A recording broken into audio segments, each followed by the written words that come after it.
तो जैसा कि लास्ट एपिसोड के अंदर हमने देखा था, जो जीहू होती है वो वहाँ पर खड़ा हुआ जो वो होंग और जो अंडरवर्ल्ड प्रिंस होता है उन दोनों से बोलती है कि कैसा रहेगा कि अगर हम साथ में टीम अप कर इसे खत्म करें। जो सुनने के बाद वे भी ओके बोल देते हैं। जो सुनकर कि नान जो होता है वो उनसे बोलता है कि ठीक है, अगर तुम तीनों जो है वो यहाँ पर एक साथ में ही मरना चाहते हो तो कोई बात नहीं, मैं तुम तीनों को यहाँ पर साथ में ही कंपनी दूंगा। और किन्नान की इस बात को सुनने के बाद जो जीहू होती है वो किन्नान से बोलती है कि तुम गलत हो, क्योंकि हम लोग जो है वो केवल यहाँ पर 3 ही नहीं हैं। और इतना बोलते के साथ ही जो जीओ होती है वो वहाँ पर खड़े हुए जो कल्टीवेटर होते हैं उनसे बोलती है कि प्यारे कल्टीवेटर हो, आप किसका इंतज़ार कर रहे हो, आधा टाइम जो है वो बीत चुका है, तो इसीलिए जल्दी ही ये इवेंट ख़त्म हो जाएगा। तो अगर आप यहाँ पर ट्रेजर को प्राप्त करना चाहते हो तो हमारे साथ में मिलकर इसके ऊपर अटैक करो। जो सुनते के साथ ही अब वे सभी लोग जो होते हैं वो भी इस चीज़ के लिए तैयार हो जाते हैं और वे चिल्लाते हुए बोलते हैं कि जो जीओ है वो सही कह रही है, हम सभी को साथ में मिलकर इसके ऊपर अटैक करना चाहिए। जो सुनकर कि नान जो होता है वो उन लोगों से बोलता है कि अगर तुम्हारे जैसी चींटियाँ जो है वो साथ में मिलकर भी मेरे ऊपर अटैक करेगी तो इससे मुझे कोई भी फ़र्क जो है वो नहीं पड़ने वाला है, तो इसीलिए तुम सभी लोग जो है वो साथ में मेरे ऊपर अटैक कर सकते हो। जो सुनते के साथ ही हम देखते हैं कि सभी लोग जो होते हैं वो किन्नान के ऊपर अटैक करने के लिए आने लगते हैं और जो अंडरवर्ल्ड प्रिंस होता है वो किन्नान से बोलता है कि ठीक है, अगर तुम मरना ही चाहते हो तो हम तुम्हारी ख्वाहिश जो है उसे पूरा ज़रूर करेंगे।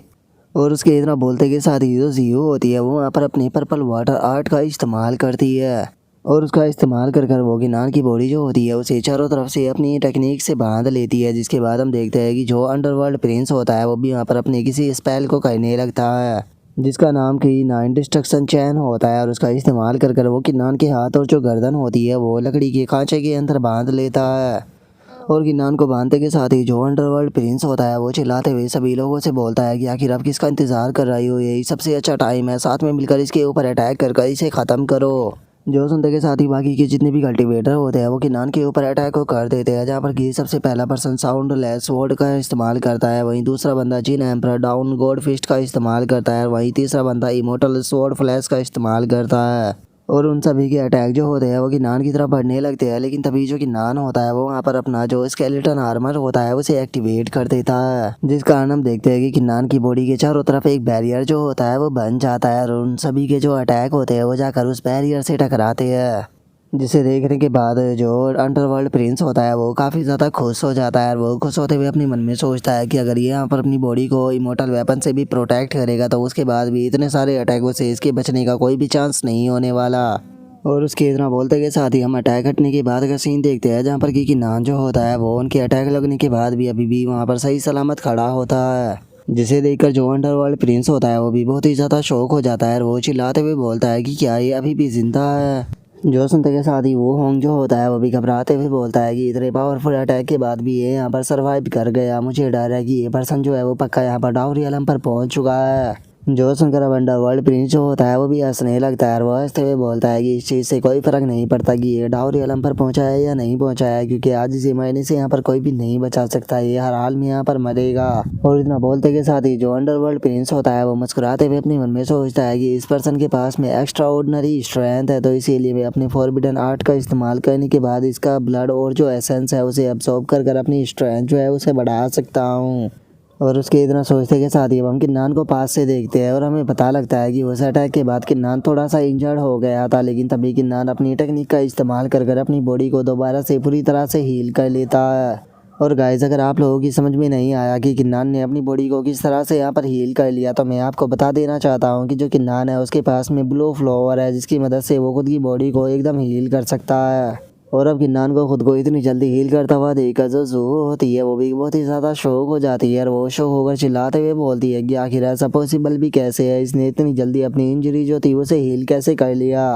और उसके इतना बोलते के साथ ही अब जो किन्नान होता है वो अपने अटैक को बना लेता है और अपने अटैक को बनाते हुए उनसे बोलता है कि ठीक है, अब अटैक झेलने की बारी जो है वो यहाँ पर तुम्हारी है। और इतना बोलते के साथ ही अब जो किन्नान होता है वो उन लोगों के ऊपर अपने अटैक को कर देता है। और हम देखते हैं कि जो किन्नान के अटैक होते हैं वो वहाँ पर खड़े हुए कल्टीवेटर जो होते हैं उन्हें जाकर लगने लगते हैं, जिस कारण वे भी चिल्लाने लगते हैं। और अब जो जीओ होती है वो किन्नान के अटैकों से बचते हुए अपने मन में सोचती है कि ये पर्सन जो है वो कोई इंसान नहीं बल्कि मॉन्स्टर है। और उसके इतना सोचते के साथ ही हम अंडरवर्ल्ड प्रिंस को देखते हैं जो कि किन्नान के अटैकों से बच रहा होता है और वो भी बचते हुए अपने मन में सोचता है कि मुझे यहाँ पर पीछे हटना होगा अगर मुझे सर्वाइव करना है। और इतना बोलते के साथ ही वो अपने पास से तालिस्मान को निकाल लेता है और उस तालिस्मान का इस्तेमाल कर वो खुद की बॉडी को इनविजिबल कर वहाँ से भागने लगता है, लेकिन तभी किन्नान का ध्यान जो होता है वो उसके ऊपर पड़ जाता है, जो देखते के साथ ही अब जो किन्नान होता है वो डिस्ट्रक्शन बैटल सबर अटैक का इस्तेमाल उसके ऊपर कर देता है। और उस अटैक का इस्तेमाल करते हुए जो किन्नान होता है वो अपने मन में सोचता है कि ये मेरा सबसे पावरफुल अटैक है, तो इसीलिए अब यहाँ पर कोई भी चांस नहीं बनता कि ये यहाँ से बचकर भाग पाए।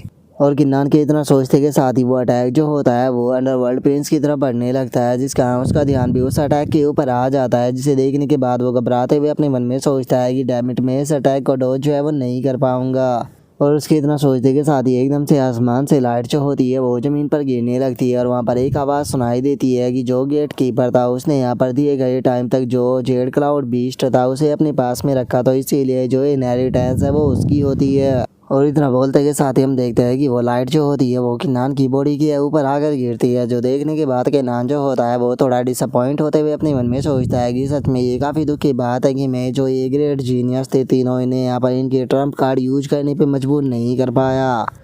और इतना सोचते सोचते ही अब जो किन्नान होता है वो उस जगह से एकदम से टेलीपोर्ट हो जाता है, और उसे टेलीपोर्ट होता हुआ देखने के बाद जो अंडरवर्ल्ड प्रिंस होता है वो घबराते हुए अपने मन में सोचता है कि चलो ये काफ़ी अच्छी बात है कि जो ये कंपटीशन था ये सही टाइम पर ख़त्म हो गया, नहीं तो मुझे लगा था कि मैं आज बच नहीं पाऊँगा। और उसके इतना सोचते के साथ ही हमारा व्यू जो होता है वो किन्नान के ऊपर आ जाता है, जो कि टेलीपोर्ट होकर एक जगह पर आ चुका होता है, और उस जगह के बारे में हमें बताया जाता है कि ये फॉरबिडन टैबू सेक्ट है जहाँ पर की इनहेरिटेंस है। और अब फॉरबिडन टैबू सेक्ट में आने के बाद जो किन्नान होता है वो अपने मन में सोचता है कि आखिर ये कौन सी जगह है। और इतना सोच कर अब जो किन्नान होता है वो वहाँ पर रखे हुए जो स्टैचू होते हैं उनकी तरफ देखने लगता है, और उन स्टैचू की तरफ देखते हुए बोलता है कि आखिर ये किसके स्टैचू है। और उसके इतना सोचने के साथ ही हम देखते हैं कि वहाँ पर एक बंदा जो होता है वो आ जाता है, जो कि वहाँ पर आने के बाद किन्नान को बताता है कि ये स्टैचू जो है उनमें से कुछ फॉरबिडन टैबू सेक्ट के एंसेस्टरों के हैं, और उनमें से कुछ कल्टीवेटर ऐसे हैं जो कि अलग फैक्शनों से थे, और इन सभी ने जो एंशिएंट टैबू था उसके साथ में यहाँ पर फाइट की थी। और अगर बात की जाए उस टाइम की तो उस टाइम पर वेस्ट और boundless, nine heaven, immortal realm के काफ़ी सारी फैक्शनों ने यहाँ पर एंशिएंट टैबू के खिलाफ खड़े हुए थे,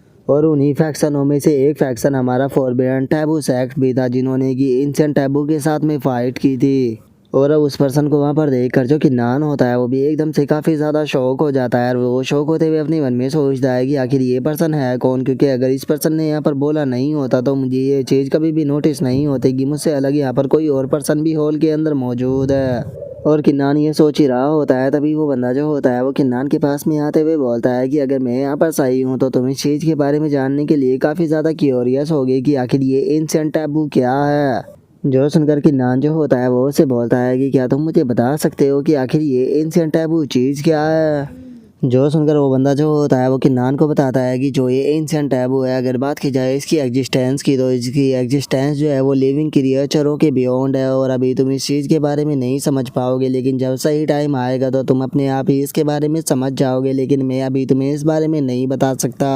अभी के टाइम पर यहाँ पर जो मैटर चल रहा है उसी के ऊपर फोकस करते हैं, चूँकि तुमने यहाँ पर जो हमारे सेक्ट का ट्रायल था उसे पास कर लिया है, तो इसीलिए मैं तुम्हें यहाँ पर ऑफ़र देना चाहूँगा कि क्या तुम हमारे फॉरबिडन टैबू सेक्ट के डिसाइपल बनना चाहोगे। जो सुनते ही किन्नान जो होता है वो उसे बोलता है कि जो ये ट्रायल था ये यहाँ पर हेवन गॉड ग्रुप और अर्थ गॉड ग्रुप के अंदर तुमने डिवाइड किया था, तो फिर आखिर तुम मुझे ही यहाँ पर जो ये इनहेरिटेंस है वो क्यों दे रहे हो, क्या तुम जो हेवन गॉड ग्रुप है उसका इंतज़ार नहीं करोगे। जो सुनकर वो बंदा जो होता है वो किन्नान से बोलता है कि देखो मैं तुमसे यहाँ पर झूठ नहीं बोलूँगा, अगर बात की जाए हमारे यहाँ पर फॉरबिडन टैबू सेक्ट की इनहेरिटेंस की तो ये अगले 500 सालों तक अभी ये नहीं होने वाली थी, लेकिन पता नहीं तुम्हारी बॉडी के अंदर ऐसी कौन सी चीज़ है जिसने कि मुझे एडवांस में ही अवेकन कर दिया। और इतना बोलते के साथ ही वो बंदा जो होता है वो अपनी आई टेक्निक को एक्टिवेट करता है, और अपनी आई टेक्निक को एक्टिवेट करते हुए किन्नान से बोलता है कि वो चीज़ कोई और नहीं बल्कि तुम्हारी बॉडी के अंदर जो ब्लू एंड वाइट फ्लावर है वो वही है जिसने कि मुझे एडवांस में अवेकन किया है। जो सुनते के साथ ही जो किन्नान होता है वो भी काफ़ी ज़्यादा सरप्राइज़ हो जाता है, और वो सरप्राइज़ होते हुए उस बंदे से बोलता है कि सीनियर क्या आप मुझे बता सकते हो कि आखिर ये जो फूल है ये क्या चीज़ है। जो सुनते के साथ ही वो बंदा जो होता है वो किन्नान से बोलता है कि जितनी भी फॉरबिडन एग्जिस्टेंस है वे खुद के यहाँ पर यूनिक वे को रखते हैं, तो इसीलिए मैं तुम्हें इस बारे में जो है वो नहीं बता सकता, लेकिन हाँ, मैं तुम्हें एक चीज़ जो है वो बता देना चाहता हूँ, क्योंकि तुम्हारे पास में फॉरबिडन ऑब्जेक्ट है, तो इसीलिए तुम्हारे पास में केवल तब तक का ही टाइम है जब तक कि जो एंशिएंट टैबू है वो तुम्हें नहीं ढूंढ लेता। जो सुनते के साथ ही जो कि नान होता है वो भी काफ़ी ज़्यादा शौक होता है, और वो शेक होते हुए उससे बोलता है कि क्या आप कहना चाहते हो कि जो ये एंशिएंट टैबू है ये मुझे यहाँ पर टारगेट करेगी। जो सुनने के बाद वो बंदा कि नान से बोलता है कि हाँ बिल्कुल यही रीज़न है कि मैं तुम्हें इनहेरिटेंस दे रहा हूँ। जो सुनकर कि नानो से बोलता है कि ठीक है, मैं तब तक के लिए आपके फॉरबिडन टैबूस एक्ट की इनहेरिटेंस को एक्सेप्ट करने के लिए तैयार हूँ, जब तक कि आपका फॉरबिडन टैबूस एक्ट जो है वो मुझे रोकने की कोशिश नहीं करेगा। जो सुनकर वो बंदा जो होता है वो कि नान से बोलता है कि तुम्हें टेंशन लेने की कोई ज़रूरत नहीं है, मेरा फॉरबिडन टैबूस एक्ट जो है वो तुम्हें कभी भी नुकसान नहीं पहुँचाएगा और ना ही तुम्हें रोकने की कोशिश करेगा। लेकिन बस मेरी तुमसे यहाँ पर एक उम्मीद है कि जिस टाइम पर एंशिएंट टैबू जो है वो डिस्ट्रॉय हो जाएगा, तो यहाँ पर आने के बाद तुम ये जितने भी स्टैचू है इन सभी को डिस्ट्रॉय कर दोगे। जो सुनकर कि नान जो होता है वो उससे बोलता है कि सीनियर आप टेंशन मत लीजिए, जैसे ही जो एंशिएंट टैबू है वो डिस्ट्रॉय हो जाएगा तो उसके बाद में मैं यहाँ पर आकर सभी के सभी स्टैचू जो है उन्हें डिस्ट्रॉय कर दूंगा। जो सुनते के साथ ही वो बंदा जो होता है वो वहाँ पर एक अलर्ट को अपेयर करते हुए किन्नान को बताता है कि किन्नान जिस टाइम पर हमारा फॉरबिडन एक्ट जो था वो डिस्ट्रॉय हो गया था, तो उस टाइम पर मैंने 3 पावरफुल आर्ट और कुछ एक्स्ट्रा ऑर्डिनरी रिसोर्सेज जो थे वो इस अलर्ट के अंदर रख दिए थे। तो इसीलिए तुम्हें अब इसके अलर्ट के अंदर जो है वो जाना होगा। जैसे ही तुम इस अलर्ट के अंदर जाओगे तुम्हें यहाँ पर हमारी इनहेरिटेंस जो है वो प्राप्त हो जाएगी। लेकिन याद रखना कि चाहे कुछ भी क्यों ना हो जाए, लेकिन तुम तब तक अपनी आंखें जो है वो नहीं खोलोगे जब तक कि फॉरबिडन टैबू सील जो है वो फॉर्म नहीं हो जाती। जो सुनने के बाद किन्नान भी उसे ओके सीनियर बोल देता है। लेकिन इससे पहले कि मैं अलर्ट के अंदर जाकर जो इनहेरिटेंस है उसे प्राप्त करूँ, उससे पहले मैं जानना चाहता हूँ कि क्या आप मुझे बता सकते हो कि हेवन गॉड ग्रुप के अंदर जो मेरा दोस्त था वो इस टाइम पर क्या कर रहा है। जो सुनते के साथ ही वो बंदा जो होता है वो किन्नान से बोलता है कि किन्नान तुम्हें यहाँ पर अपने दोस्त की टेंशन लेने की कोई ज़रूरत नहीं है। मैंने तुम्हारे आने से पहले तुम्हारे दोस्त के लिए तुम्हारी ही तरह एक सिमिलर इनहेरिटेंस जो थी उसका इंतज़ाम कर दिया था, और अभी के टाइम पर वो अपनी कल्टीवेशन के सर्कुलेशन के अंदर है। जो सुनते के साथ ही अब जो किन्नान होता है वो काफ़ी ज़्यादा खुश हो जाता है, और वो खुश होते हुए उस बंदे का शुक्रिया था बोल देता है। जिसके बाद अब हम देखते हैं कि जो किन्नान होता है वो आकर उस अलर्ट के अंदर बैठ जाता है, और उसके अंदर बैठते के साथ ही जो अपनी गॉड ऑफ वार की सोल होती है उसे भी अपेयर कर कर वहाँ पर कल्टीवेशन करने लगता है। और अब वहाँ पर गॉड ऑफ वार की सोल को देखते के साथ ही वो बंदा भी बहुत ही ज़्यादा शौक हो जाता है, और शौक होते हुए अपने मन में सोचता है कि इसका मतलब जो किन्नान है उसकी आइडेंटिटी जितना मैंने सोचा था उससे भी ज़्यादा डरावनी है। और उसके इतना बोलते ही हमारा व्यू जो होता है वो किन्नान के डिवाइन सेंस के अंदर आ जाता है, जहाँ पर कि उसके सामने 3 स्किल मौजूद होती है, जिन्हें देखने के बाद किन्नान अपने मन में सोचता है कि लगता है कि ये तीनों इमोर्टल आर्ट जो है वो फॉरबिडन टैबूस एक्ट की ही है, जिसके बारे में सीनियर ने बताया था। और अगर बात की जाए यहाँ पर इन इमोर्टल आर्ट की, तो यहाँ पर जो शुरू के 2 इमोर्टल आर्ट है उन्हें इस तरह से डिज़ाइन किया गया है कि वे जो तीसरे इमोर्टल आर्ट है उसे यहाँ पर सपोर्ट कर सके, ताकि हम उसे अच्छे से समझकर उसका इस्तेमाल कर सके। और इतना सोचते के साथ ही अब जो किन्नान होता है वो उन टेक्निकों को वहाँ पर पढ़ना शुरू कर देता है। और जैसे ही किन्नान उस टेक्निक को प्रैक्टिस करता है तो हम देखते हैं कि उसके हार्ट के ऊपर एक सील जो होती है वो लग जाती है, जिसे देखने के बाद किन्नान जो होता है वो अपने मन में सोचता है कि क्या यही फॉरबिडन टैबू सील है। जो मेरा हार्ट है वो यहाँ पर इसका लेस हार्ट नहीं बन रहा, बल्कि ये अभी भी मेरी बॉडी के साथ में जुड़ा हुआ है। क्या यही फॉरबिडन टैबू फ्लैश है। और इतना सोचने के साथ ही अब जो किन्नान होता है वो बहुत ही स्पीड के साथ में वहाँ से जो एनर्जी होती है उसे एब्जॉर्ब करने लगता है। जिसके बाद किन्नान अपने मन में सोचता है कि छोड़ो, जो सीनियर है मैं बाद में उससे पूछ लूँगा। अभी के लिए सबसे ज़्यादा ज़रूरी यही चीज़ है कि मुझे यहाँ पर 150 स्टॉर्म जो है गॉड ऑफ वार फोर्स के उन्हें यहाँ पर एब्जॉर्ब करना होगा अपनी बॉडी के अंदर। और किन्नान के इतना सोचते के साथ ही हमारा व्यू जो होता है वो बाहर आ जाता है, जहाँ पर कि हम देखते हैं कि किन्नान की बॉडी के अंदर से एक बहुत ही बड़ी एनर्जी निकल कर बाहर जाती है। और हम देखते हैं कि किन्नान जो होता है वो आसपास के ऑरा जो होता है उसे भी अपनी बॉडी के अंदर एब्सॉर्ब करने लगता है, जिसे देखने के बाद वहाँ पर खड़ा हुआ वो बंदा अपने मन में सोचता है कि ये बंदा तो इतने कम टाइम में ही अर्थ गॉड रियलम की पीक पर पहुँच गया है। और उसके इतना सोचते के साथ ही अब जो किन्नान होता है वो अपनी सी ऑफ कॉन्सिस्टेंस के अंदर अपनी आंखों को खोलता है और अपने मन में सोचता है कि जो इमोर्टल रूट थी ओवरले 7 पैटर्न की वो चेंज हो चुकी है। और इतना बोलते के साथ ही अब जो किन्नान होता है वो अपने ओवरले 7 पैटर्न को देखने लगता है, जिसके अंदर की थोड़े चेंज आ चुके होते हैं। जिसे देखने के बाद जो किन्नान होता है वो अपने मन में सोचता है कि ये तो इमोर्टल डाउ फॉर्मेशन है। इमोर्टल डाउ फॉर्मेशन की मदद से यहाँ पर मुझे जो इमोर्टल रूट है उसे एक्टिवेट करने की भी कोई ज़रूरत नहीं है। ये बिना उसे एक्टिवेट करे ही जो इमोर्टल क्यूआई है उसे मेरी तरफ अट्रैक्ट कर सकती है। लेकिन ये बिना इमोर्टल रूट को ही एक्टिवेट करे इतना ज़्यादा कमाल करने के लिए तैयार है। तो क्या होगा जिस टाइम पर मैं जो इमोर्टल रूट है उसे एक्टिवेट करूँगा। तो सच में ये चीज़ जो है वो बहुत ही ज़्यादा अमेजिंग होने वाली है, क्योंकि इस चीज़ की मदद से मैं थोड़ी थोड़ी इमोर्टल क्यूआई जो है उसे अपनी तरफ अट्रैक्ट करता रहूँगा। उसकी यहाँ पर संख्या जो है वो थोड़ी कम होगी, लेकिन इससे मिलने वाला बेनिफिट जो है वो बहुत ही ज़्यादा होगा। और मुझे यहाँ पर जो ये इमोर्टल रूट है इसे यहाँ पर अपग्रेड करने की भी कोई टेंशन नहीं है, क्योंकि मुझे यकीन है कि जब मैं अगली बार ब्रेक थ्रू करूँगा तो जो मेरी इमोर्टल रूट है वो भी अपने आप ही इन्वॉल्व हो जाएगी। और किन्नान के इतना सोचते के साथ ही हम देखते हैं कि जो अब लड़ाई होता है वो भी उस बंदे के पास में आ जाता है, और उस बंदे के पास में आने के बाद वो बोलता है कि वैसे तो मेरी कल्टीवेशन जो है वो हेवन गॉड रियलम के सेकंड लेवल पर जा चुकी है, लेकिन किन्नान को देखकर मैं बता सकता हूँ कि इसके अंदर बहुत ही अमेजिंग पावर है। सच में पता नहीं, कभी कभी मुझे ऐसा लगता है कि पता नहीं इस बच्चे की लिमिट जो है वो क्या होगी, क्योंकि इस बच्चे के बारे में मैं जितना जानने की कोशिश करता हूँ ये बच्चा जो होता है वो उतना ही ज़्यादा मिस्टीरियस हो जाता है। और ब्लड आई के इतना सोचते के साथ ही अब जो कि नान होता है वो भी अपनी आंखों को खोल लेता है। ब्लड आई के पास में आने के बाद उससे बोलता है कि सीनियर ब्लड आई मुबारक हो, आप हेवन गॉड रियलम के सेकंड लेवल पर जा चुके हो। जो सुनकर ब्लड आई जो होता है वो हंसते हुए कि नान से बोलता है कि मैं तुम्हें भी कॉन्ग्रेचुलेट बोलना चाहूँगा, क्योंकि तुम भी तो अर्थ गॉड रियलम की पीक पर जा चुके हो। और अब जो कि नान होता है वो उस बंदे से बोलता है कि सीनियर जो फॉरबिडन टैबू सील थी मेरी बॉडी के अंदर, यहाँ पर अगर बात की जाए आपकी फॉरबिडन टैबू हार्ट जो कि आपकी बॉडी के अंदर है तो उससे ये थोड़ी अलग है। जो सुनते के साथ ही वो बंदा जो होता है वो कि नान को बताता है कि तुमने अपनी बॉडी के अंदर यहाँ पर जो पार्ट रिफाइन किया है उसे फॉरबिडन टैबू हार्ट कहा जाता है, क्योंकि फॉरबिडन टैबू फ्लैश को रिफाइन करने के लिए सबसे ज़्यादा ज़रूरी यही होता है कि हमें सबसे शुरू में जो फॉरबिडन टैबू हार्ट होता है उसे रिफाइन करना पड़ता है। और जिस टाइम पर तुम ये फॉरबिडन टैबू हार्ट सील जो है उसे हटाकर अपने हार्ट को रिलीज करोगे तो उस टाइम पर तुम जो इमोर्टल हार्ट है उसे पूरी तरह से मास्टर कर लोगे। जो सुनकर कि नान जो होता है वो उस बंदे से बोलता है कि सीनियर क्या आप मुझे बता सकते हो कि मैं आखिर अपने हार्ट के ऊपर से जो ये सील है इसे किस तरह से हटाऊंगा। जो सुनते के साथ ही वो बंदा जो होता है वो किन्नान को बताता है कि अगर तुम इस सील को अपने हार्ट के ऊपर से हटाना चाहते हो तो उसके लिए तुम्हें एक जगह पर जाना पड़ेगा। क्या तुमने जो ब्लेसिंग हेवन रियलम है उसके बारे में सुना है। जो सुनते के साथ ही जो लड़ाई होता है वो उससे बोलता है कि क्या तुम जो ब्लेस्ड इमोर्टल लैंड है उसके बारे में बात कर रहे हो, जहाँ पर कि ब्लेस इमोर्टल एम्परर जो था वो राज किया करता था। जो सुनकर वो बंदा जो होता है वो बोलता है कि हाँ बिल्कुल, अगर तुम ब्लेस्ड इमोर्टल लैंड जो है उसके अंदर एंटर करना चाहते हो तो तुम्हें यहाँ पर किसी पेयरलेस रूलर की जो फैक्शन है उसे यहाँ पर ज्वाइन करना होगा। अगर तुम फोर्सफुली उस जगह पर एंटर करने की कोशिश करोगे तो तुम्हें ख़त्म कर दिया जाएगा।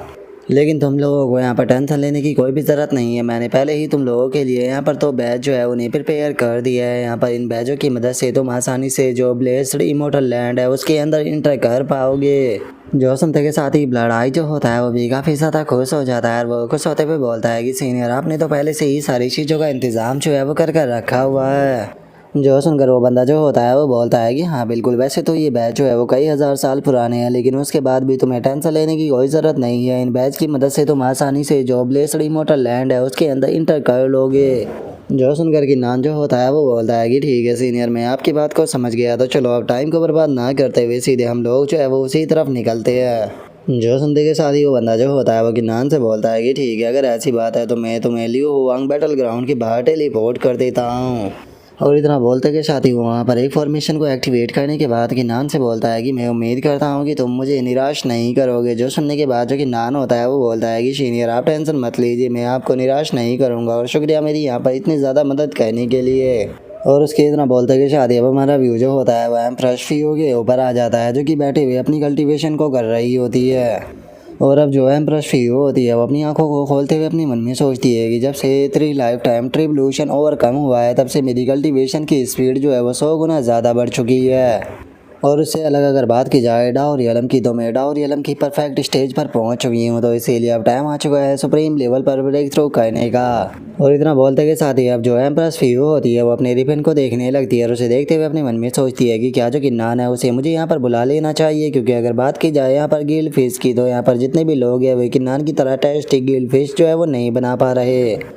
क्योंकि 9 हेवन के अंदर आने के बाद मैंने यहाँ पर बहुत सारे लोगों को बोला कि वे यहाँ पर जो गिल्ड फिश है उसे मेरे लिए तैयार करे, लेकिन यहाँ पर इमोर्टल फिश होने के बाद भी वे लोग जो है वो इस तरह की गिल्ड फिश जो है वो नहीं बना पा रहे। और इतना सोच कर अब एम्प्रेस फीओ जो होती है वो कुछ टाइम पहले की बातों को याद करने लगती है, जहाँ पर कि वो फिश को फेंकते हुए बोलती है कि इसका टेस्ट बिल्कुल भी अच्छा नहीं है। जो सुनने के बाद सामने वाली बंदी बोलती है कि एम्प्रेस प्लीज़ गुस्सा मत कीजिए, मैं अपने टेस्ट को सुधारने की कोशिश कर रही हूँ। और देखना जल्दी ही मैं यहाँ पर आपके लिए बहुत ही टेस्टी फिश जो है उसे आपके लिए बना कर लेकर आ जाऊँगी। और अब इस मेमोरी को याद करते के साथ ही एम्प्रेस फियो को वही टाइम याद आता है जहाँ पर कि किन्नान ने जो एम्प्रेस फियो थी उसे फिश खाने के लिए दी थी और उसे बोला था कि ये थोड़ी गर्म है तो इसीलिए धीरे धीरे खाना। और किन्नान की ऐसी बातों को सुनने के बाद जो एम्प्रेस फियो थी वो भी किन्नान की तरफ बहुत ही ध्यान से देखने लगी थी।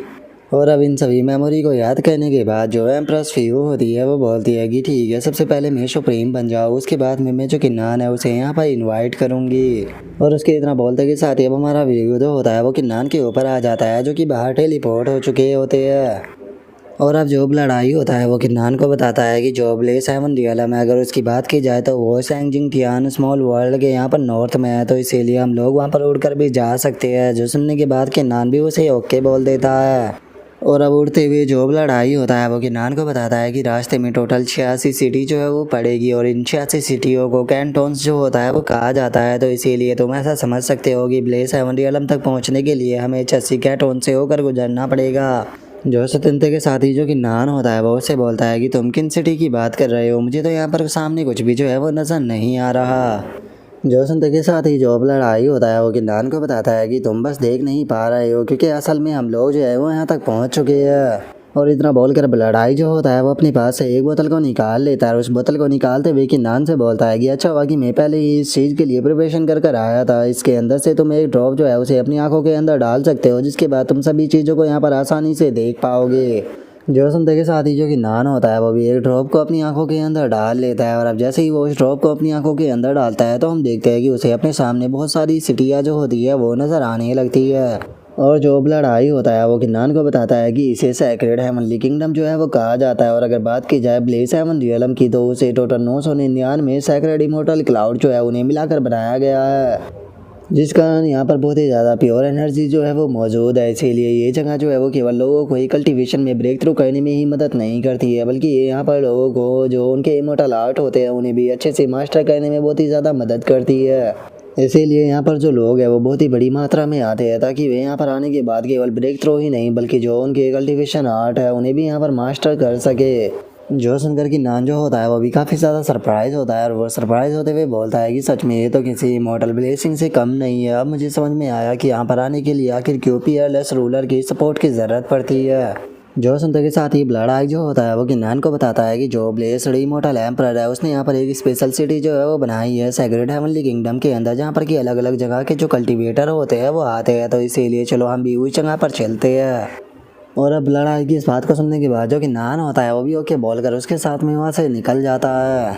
जिसके बाद अब हमारा व्यू जो होता है वो क्लियर सैक्रेड सिटी के ऊपर आ जाता है, जहाँ पर कि किन्नान और ब्लड आई भी पहुँच चुके होते हैं। और अब जैसे ही वे लोग वहाँ पर पहुँचते हैं तो कुछ पर्सनों की आवाज़ आने लगती है, जहाँ पर कि एक बंदा जो होता है वो बोलता है कि क्या तुम जानते हो कि ये जो हुआ जियान है जो कि हेवन गोड रियलम का कल्टीवेटर है, अगर उसे कोई पर्सन मार देता है तो उसे रिवॉर्ड के तौर पर जो सेकंड ग्रेड का सैक्रेड एरिया है उसके अंदर 10 दिन कल्टीवेट करने का मौका मिलेगा। तभी एक और बंदा जो होता है वो बोलता है कि यहाँ पर एक और मिशन है, अगर कोई यिन एंड यांग का जो फ्लावरलेस फ्रूट है उसे लेकर आ जाता है तो उसे 3rd ग्रेड का जो सैक्रेड एरिया है उसमें 1 महीने तक ये कल्टीवेट करने का मौका मिलेगा।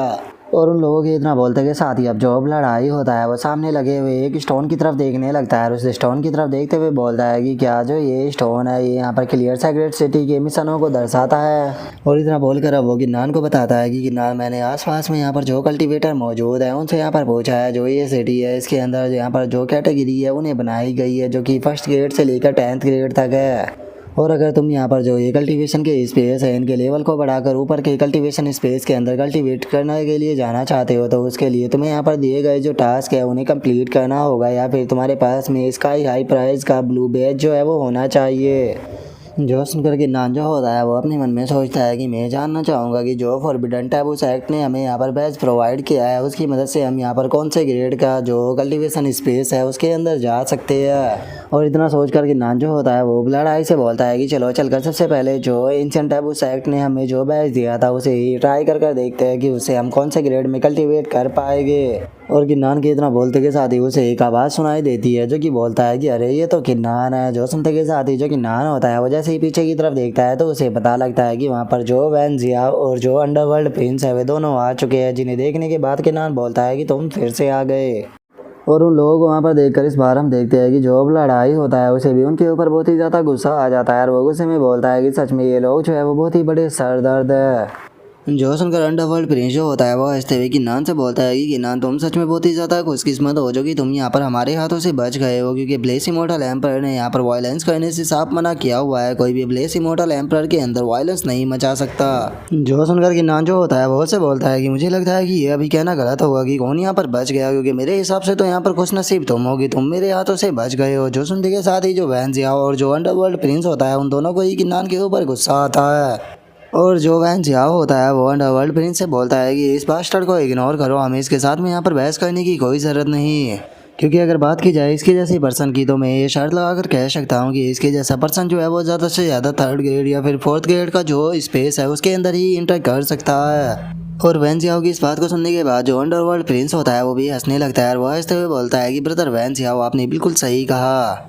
और इतना बोलकर वो किन्नान से बोलता है कि किन्नान तुम्हारे लिए सही यही रहेगा कि तुम जो सैक्रेड हेवनली किंगडम है इसे छोड़कर बाहर मत निकलना, क्योंकि जिस दिन भी तुम सैक्रेड हेवनली किंगडम को छोड़कर बाहर निकले वही दिन तुम्हारा आखिरी होगा। और इतना बोलते के साथ ही अब जो वैन जियाओ और जो अंडरवर्ल्ड प्रिंस होते हैं वो दोनों वहाँ से जाने लगते हैं। और जो वैन जियाओ होता है वो अपनी बैच को निकाल कर किन्नान को दिखाते हुए उसे बोलता है कि तुमने आज से पहले कभी भी 9th ग्रेड का स्पेस बैच जो है उसे नहीं देखा होगा। हम लोगों को तुम्हारी तरह यहाँ लाइन में लगने की कोई ज़रूरत नहीं है, हम लोग जो है वो डायरेक्टली कल्टिवेट करने के लिए जा सकते हैं। और उन लोगों की इस तरह की बकवास को सुनने के बाद जो लड़ाई होता है उसे उन लोगों के ऊपर और भी ज़्यादा गुस्सा आने लगता है और वो गुस्से में बोलता है कि इन लोगों का जो एरोगेंस है वो और भी ज़्यादा बढ़ता जा रहा है। जो सुनकर किन्नान जो होता है वो लड़ाई से बोलता है कि वैसे भी सीनियर हम लोग जो है वो यहाँ पर फाइट नहीं कर सकते हैं, तो इसीलिए इन्हें इग्नोर कीजिए। और इतना बोलकर अब जो किन्नान होता है वो वहाँ पर खड़ा हुआ जो गार्ड होता है उसे आकर अपनी बैच को दिखाता है, जिसे देखने के बाद वो बंदा जो होता है वो किन्नान को बताता है कि तुम दोनों के पास में 7th ग्रेड का बैच है, तो इसीलिए तुम लोग जो है वो अगले सैक्रेड स्पेस के अंदर आधे साल तक कल्टिवेट कर सकते हो। जो सुनकर किन्नान जो होता है वो हंसते हुए उस गार्ड से बोलता है कि सीनियर क्या कोई ऐसा तरीका है जिससे कि हम यहाँ पर हमारा बैच जो है उसके ग्रेड को बढ़ा सके। और किन्नान की इस बात को सुनने के बाद जो लड़ाई होता है वो भी फनी सा फेस बनाकर अपने मन में सोचता है कि मैंने नहीं सोचा था कि जो किन्नान है वो इतना बेशर्म होगा। और ब्लड आई के इतना सोचते के साथ ही वहाँ पर खड़ा हुआ जो गार्ड होता है वो किन्नान को बताता है कि देखो ऐसा कोई भी तरीका नहीं है जिससे कि तुम यहाँ पर अपने बैच के यहाँ पर जो ग्रेड है उसे बढ़ा सको। केवल एक ही तरीका है कि अगर कोई पेयरलेस रूलर जो है वो तुम्हें रिकमेंड करे तब तुम्हारे जो बैच है उसके ग्रेड को बढ़ाया जा सकता है। जो सुनकर अब किन्नान जो होता है वो अपने मन में सोचता है कि क्या मुझे एम्प्रेस फियो से इस बारे में पूछना चाहिए कि वो मेरी मदद कर सके, लेकिन मुझे नहीं लगता कि मुझे ऐसी छोटी चीज़ों के लिए जो एम्प्रेस फियो है उसे यहाँ पर परेशान करना चाहिए।